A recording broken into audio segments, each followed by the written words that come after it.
took the top off and tied it off at my waist and did a fight scene, fighting bad guys topless, and got the job the next day. Spider-Man weaves a tangled web.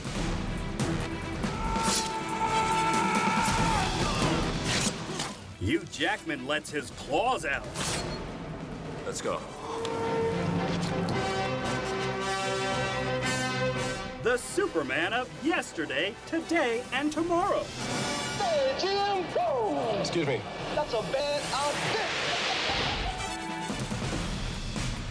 Batman from Adam West to Christian Bale. Boost you into a rampless jump. Right now! Hit him again, Wendy. And comic books for the adult audience. Wait a minute, why did she call you Wendy? Because that's my name, Ape. All this and more on this special edition of Stars, the Hollywood Reporter, Comic Books on Film.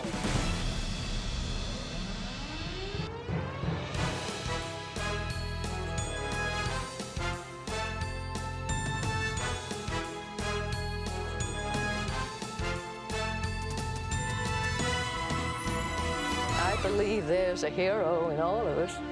Comic book films have proliferated the movie market, from that flying Man of Steel to that friendly neighborhood web slinger. The Hollywood Reporter brings you the story behind these comic book super and not so superheroes. I'd rather be dead than unable to trust my own eyes.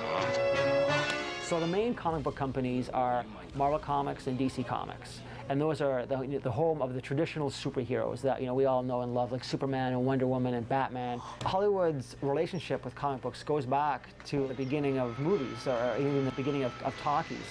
Back in the 30s and 40s, when you had serialized shorts that played before the main marquee in movies. Later in the 50s and 60s, comic books sort of were more in the TV realm, where you had the famous George Reeves Superman TV show, and you had the Adam West Batman TV show. In the 70s, though, that's when things really started to change, where along with the advent of the technology, you could also start making movies.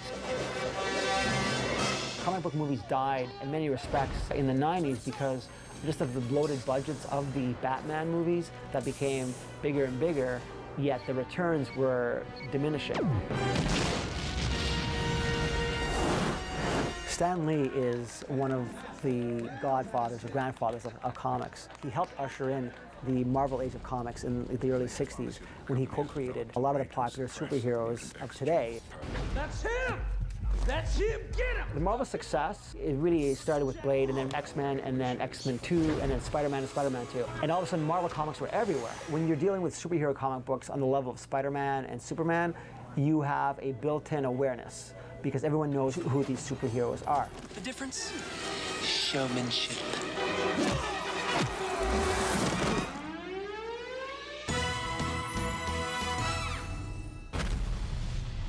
With X-Men: The Last Stand taking in over $120 million on its opening weekend, the X-Men comic book franchise is a Hollywood powerhouse. Audiences can't get enough of these uncanny mutants. And if any mutants stand in our way, we will use this poison against them.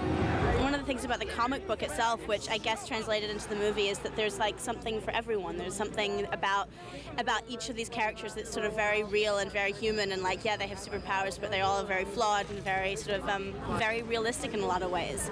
The superpowers are just kind of like added extras. They're not kind of like doesn't make them perfect, doesn't make their lives fantastic. And I think there's a little bit of that everyone can sort of relate to. Shouldn't you be telling me to stay? To go upstairs and unpack? I'm not your father. I'm your friend. We all knew about the comics. We all did our research, and then we worked from the script and gave it our own spin, our own interpretation, and I think that's the only way you can really play it and hope that then it's going to appeal not just to the X-Men fans, but to a large audience.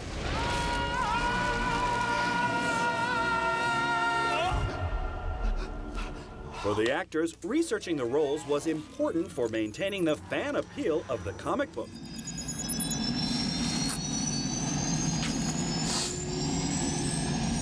Do you actually go outside in these things? What would you prefer? Yellow spandex? I know how diehard these fans are, and my #1 priority was to get the character right, and you don't want to do something completely different. So I went to a couple of comic stores and asked for guidance for some of the guys there and certain issues that I would research. But ultimately, at the end of the day, you know, a script was written, and that's your guidance. You know, that's your sort of manuscript. Ah, Logan, I'd like you to meet Aurora Monroe. You know, I remember with the first X-Men, Bryan Singer encouraged me, and I think all of us, not to really read the comic books too much because there's so many different, you know, incarnations of each of the characters that it could become really confusing. So at least I read it loosely to get a vibe of what the comic book was all about, what the message was, and I studied all the characters, you know, just to figure out what this universe was all about.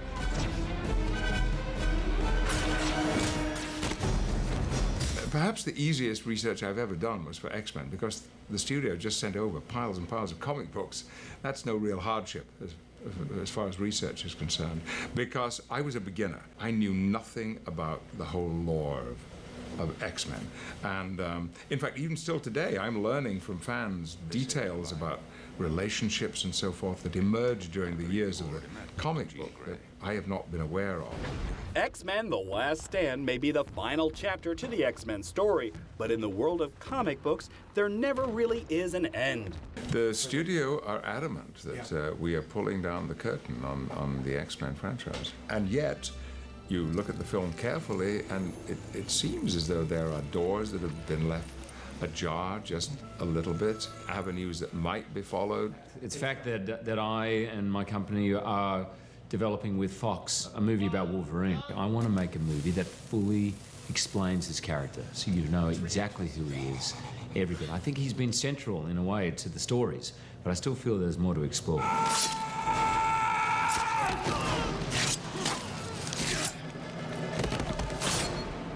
Let's go.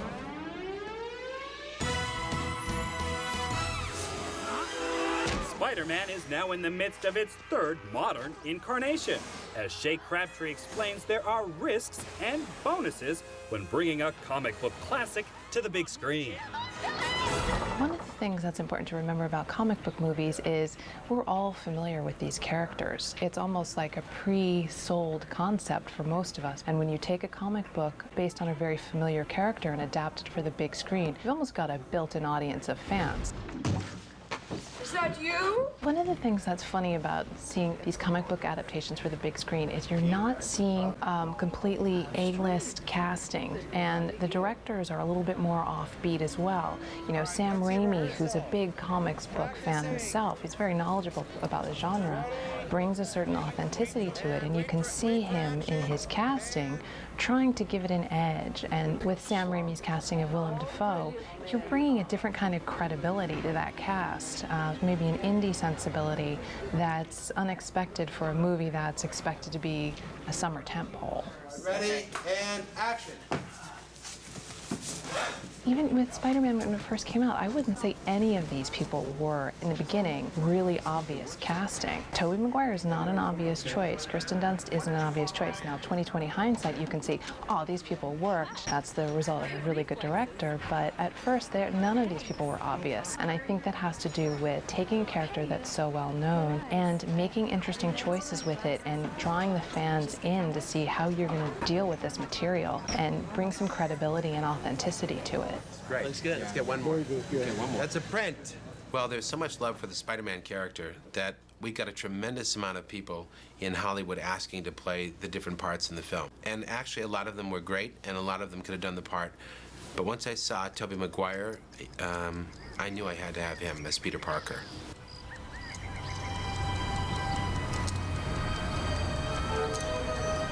First, I had to be convinced in that I read the script, I met with Sam Raimi, the filmmaker, and then I was convinced I wanted to do it. Sam, I was his choice, so I had him in my corner, and then we had to go convince the studio. And I did a reading in a little office on video, and the studio got that and said, okay, this is good, but what we really want to see is him in some kind of a suit doing an action scene. So I did that, and you know, I was in this blue unitard, and it kind of compresses the muscles, doesn't show the definition very well, so I took the top off and tied it off at my waist and did a fight scene, fighting bad guys topless, and got the job the next day.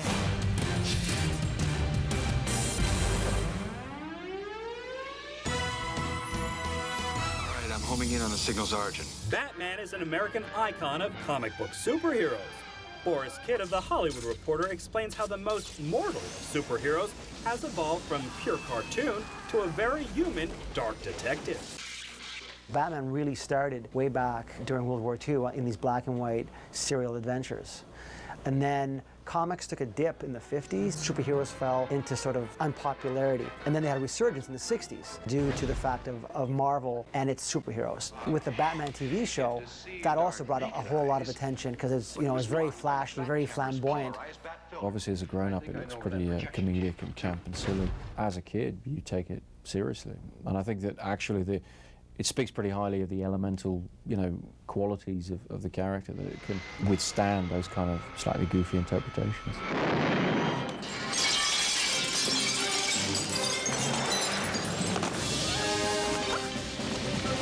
The Batman movie ushered a new era of comic book movies. Around 1986, you had Dark Knight Returns, which crossed from the comic book world into the mainstream. And this was a very dark, mature Batman book that could be read by adults as well as kids.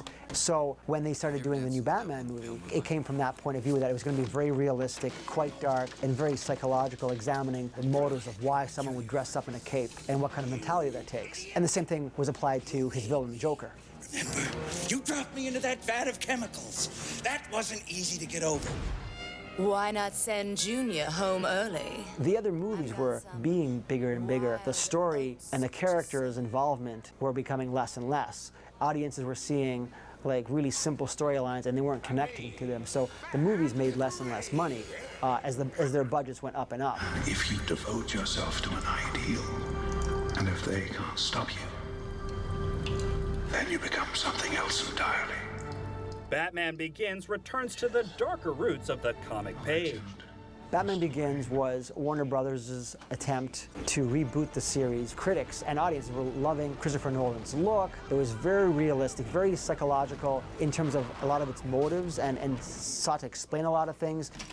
For me, the most important thing was the idea that we were going to tell this story in a realistic fashion. We were going to remove the frame of the comic book panel, if you like, and not, you know, pay homage to the medium that the characters come from, but actually just pass through that and immerse the audience in the story in a real fashion. In a film based on the surreal concept of a man in a batsuit fighting crime, finding the right actor is critical. You've got to have somebody playing Bruce Wayne whose eyes you can look into and just see the intensity, all of the qualities of self-discipline and focus that Bruce Wayne's going to require to transform himself into Batman. Because this is a superhero who has no superpowers. Bruce Wayne makes himself extraordinary through sheer force of will. Christian has that incredible intensity. And over here on the throttle, flip that open and throttle up. This will boost you into a rampless jump. Right now! It's extreme. You know, I think that you got to make a decision when you're playing Batman. There's a great deal of comedy to be had in a man who decides to dress up as a bat and run around fighting crime. They did that perfectly with the TV series. What we're choosing to do here is to take the other extreme, is to say, we're going to take this seriously. We're going to really look at why does a man seriously dress up like a bat to fight crime? To look at it from a much more human point of view, because he is, after all, the only superhero who has no superpowers. He is purely human. Rachel!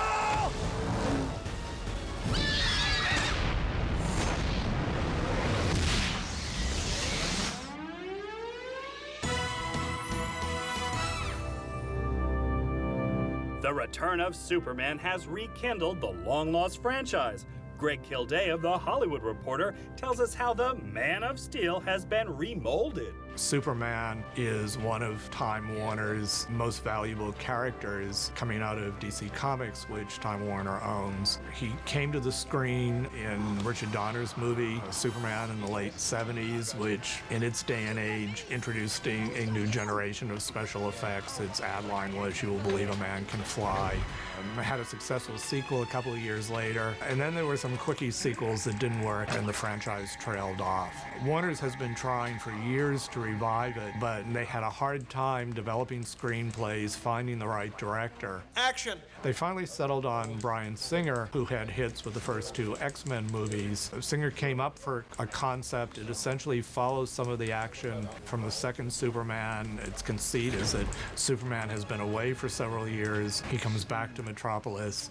Things have changed, and the question is, do people still need a superhero?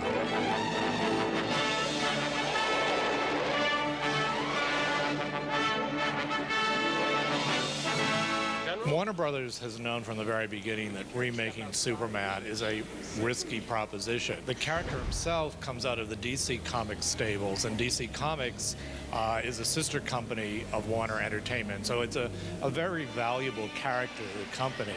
They want to do everything to protect it. One way to protect the character is to recast him and bring him back for a new generation. Anytime you do that, you run the risk of alienating older fans who remember the character in previous incarnations. The original Superman movies starring Christopher Reeve date back to the 70s, which is ancient history now in terms of younger moviegoers. Come on, let me show you.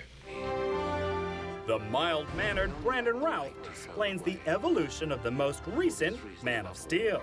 Such a great story, and that's, we're continuing on without really continuing on, without it actually being a sequel. There are definitely pieces of that you will see in this film. While paying homage, we're also creating something new out of that. Well, I think starting with one thing is just the costume has been updated. That's more 2006 than the design that was in '78. There are a lot of emotions explored in this film. There was some emotion in the other film, but this is Superman goes back and leaves, and then he comes back and doesn't say goodbye to Lois, who is basically in love with him, and he has to deal with that. Kal-El is always present in Clark, whether he's Clark Kent at the Daily Planet, Clark Kent on the farm, or Superman. As Clark Kent, Kal-El is a spy. He gets to find out things that Superman could never find out by, being friends with Lois and finding out how she feels about Superman and all these, cool things. So it allows for, information. Does he still stand for truth, justice, all that stuff? Superman Returns. Here's a look at the top comic book movies of all time. What would you call that? Damn good television. What would you prefer? Yellow spandex? Hold on. Find Spider-Man, or I'll peel the flesh off her bones.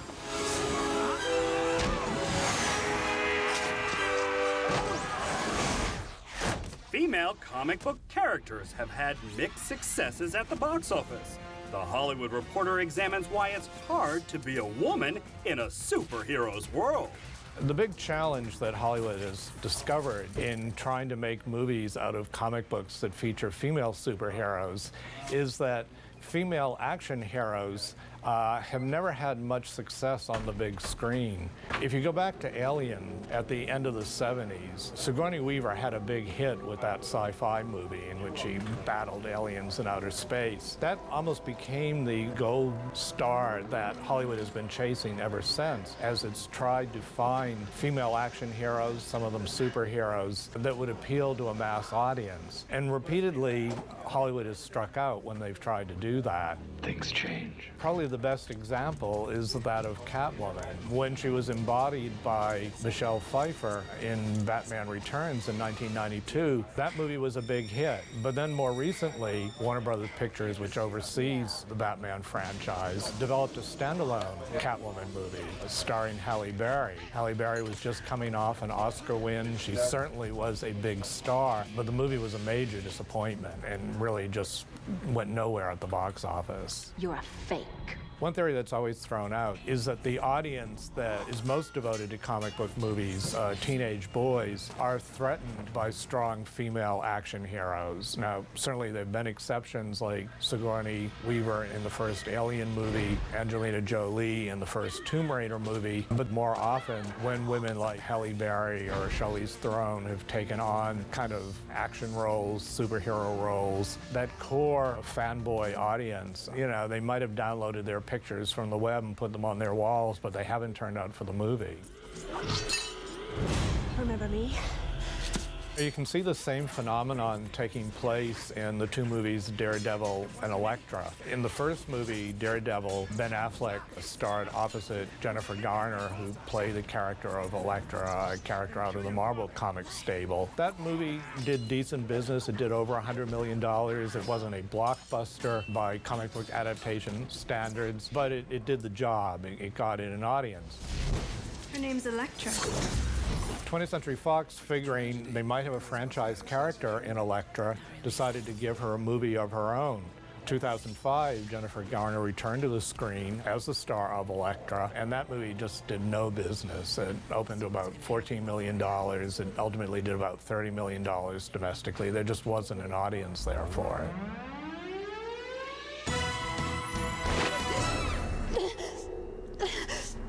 Superheroes are not the only stars of comic book movie adaptations. Horace Kitt from The Hollywood Reporter tells us how the graphic novel is adapting well onto the big screen. How is Michael? Is he okay? I've spoken to him. Well, comic books and graphic novels really are the same thing. Comic books have sort of a kiddie connotation to them because it's something that you read, when you're a kid. And graphic novels, because it's got the word novel in it, has a more mature subtext to it. And instead of saying it's cartoons or comic strips, it's got the word graphic in it. But it's still the same thing. It's still panels of illustrations and text and word balloons, and you're telling a story. One of the more famous graphic novels is The Return of the Dark Knight. But then you also have original graphic novels, which people just draw and write just to make it a graphic novel. And Road to Perdition is an example of that. History of Violence is another example of that. Hit him again, Wendy. Harder.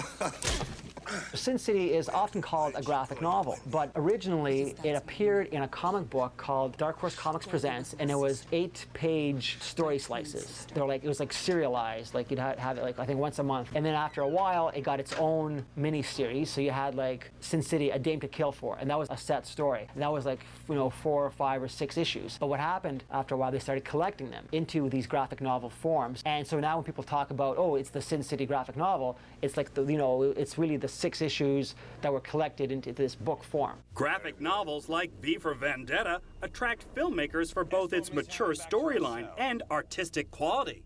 Arrange a detail of 6 men and take her out behind the camera. I think the sort of development of the graphic novel is such an incredible thing, and to see this amazing literature combined with beautiful art. David Lloyd, who illustrated the graphic novel, it's such an amazing combination and is really a very high artistic form, and I was very excited by it, and we really made this movie out of the greatest respect and admiration for the original graphic novel.